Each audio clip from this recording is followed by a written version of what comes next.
وايه حوار التهجير اللي ترامب عمال يتكلم فيه الفترة دي؟ وازاي هو واثق قوي كده ان اهل غزة هيترحلوا وهيتهجروا وان الاردن ومصر هيقبلوا ياخدوهم وكمان اهل الضفة. ايه القصة دي؟ اشمعنى دلوقتي يعني واشمعنى ترامب بيتكلم فيها دلوقتي؟ الموضوع على فكرة يا جماعة مش من النهاردة. الموضوع ده قديم قوي. الموضوع ده من سنة 67. حوار التهجير ده بدأ سنة 67 لما إسرائيل احتلت سيناء والضفة والجولان. فكروا إن هم يهجروا أهل غزة ويودوهم سينا، وبالفعل. بس يعملوها إزاي؟ الناس مش هيمشوا، أهل غزة مش هيمشوا. طب يعملوها إزاي؟ قالك بس إحنا هنخليهم هم اللي يقولوا عايزين نمشي. إزاي يا عم الحاج؟ دمروا لهم المباني كلها، دمروا القطاع كله، خلوا القطاع كله عبارة عن كوم أنقاض. بس طبعا لما حصلت بقى حرب أكتوبر وكده الموضوع مات شوية، وأهل غزة بنوا بيوتهم من جديد وعمروا من جديد. في 2008 برضه لما دخلوا عملوا الحركة ديت كان هو هدفهم إن هم يهجروه. وفي 7 أكتوبر بقى لما حصل طوفان الأقصى، اللي حصل طول ال 500 يوم اللي فاتوا ما كانش حرب الحماس. هم ما كانوش عايزين حماس أصلا ولا يفرق عندهم حماس في حاجة. هم كل هدفهم إن هم يهجروا أهل غزة. وده بقى اللي واضح قدام العالم كله. لو أنت دققت وشفت هتبص تلاقي إن هو القطاع كله عبارة عن كوم أنقاض النهاردة. القطاع كله اتدمر، اتبهدل، مفيش فيه مكان لسكن، مفيش فيه. فضلوا يضغطوا على الناس من الشمال للجنوب لغاية ما رحلوا كل أهل غزة وكانوا قاعدين في رفح، وقعدوا يضغطوا عليهم يضغطوا عليهم يضغطوا عليهم على أساس إن هم بعد كده يعدوا سينا. لدرجة إن هم حرقوا الخيام بالناس. انتوا نسيتوا لما ضربوا الخيام وولعوا في الناس المدنيين؟ كان ليه؟ كانوا بيعملوا كده ليه؟ الحجة يقول لك أصل مقاتلين حماس مستخبين وسطهم، مع ان هم عارفين كويس قوي ان مقاتلين حماس ما كانوش في وسط المدنيين نهائيا. مقاتلين حماس كانوا بيحاربوهم في اماكن تانية. مقاتلين حماس كانوا في الشمال وفي الوسط وفي الجنوب، كانوا في كل حته، كانوا بيطلعوا يضربوهم. تمام. بس هم كان هدفهم ان هم يضغطوا على المدنيين علشان يعدوا. كان هدفهم وعلى فكره آه، عاملين على السوشيال ميديا مجموعات تتكلم باللغة العربية وأسماء عربية على إكس تويتر وعلى فيسبوك وعلى انستجرام وتيك توك. وكانوا بيطلعوا هم يهيجوا الوطن، يهيجوا الناس، يهيجوا الشعب العربي. تمام. كانوا بيهيجوا الشعب على الحكومة المصرية. انتوا افتح المعبر يا عم، عدي الناس اللي بتموت دي. تمام.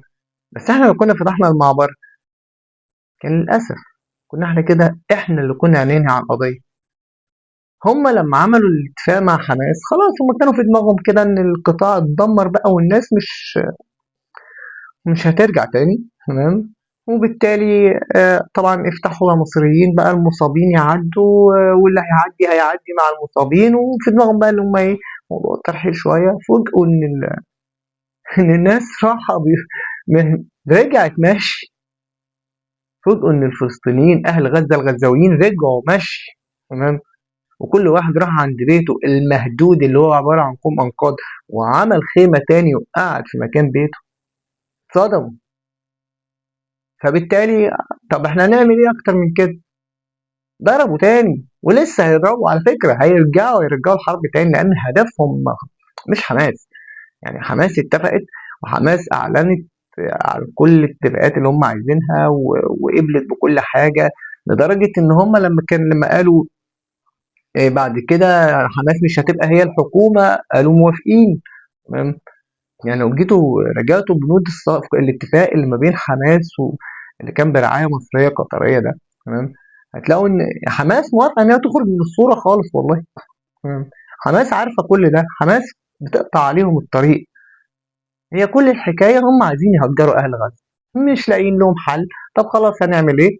فقالوا بقى خلاص حبيبنا ترامب جه هو اللي خلص لنا الموضوع ده. وترامب بيتكلم معانا على اساس ان هو معاه المعونه وهيقطعها عننا بقى. معونه ايه؟ معونه ايه؟ مليار و300 الف 300 مليون دولار دول. انت اصلا ما بتدوميش فلوس علشان اتحكم فيهم، انت بتحكم عليا اخد بيهم حاجات. تمام. وعلى فكره كمان ده اللي انت عايز تديهولي.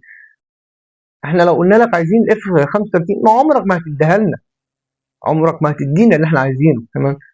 في 22 ابدا. تمام. دي واحده ما فيش الكلام ده كله. الطيران الحديث بتاعك كله ممنوع. تمام.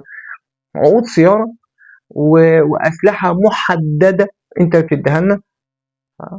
شيلها يابا، مش عايزينها. لكن انت تجبرنا علشان ناخد عموما حكومه وشعب ووطن كامل، مش بس مصر. مصر، اردن، السعوديه، كل الدول العربيه اعلنت ان احنا ضد التهجير. مش هيتم بالطريقه اللي انت عايزها، ما تحاولوش. فبالتالي للأسف هيبدأوا يضربوا تاني في القطاع. توقعوا إن الضرب هيشتغل تاني حتى لو حماس وافقت على كل الشروط اللي هم عايزينها. تمام.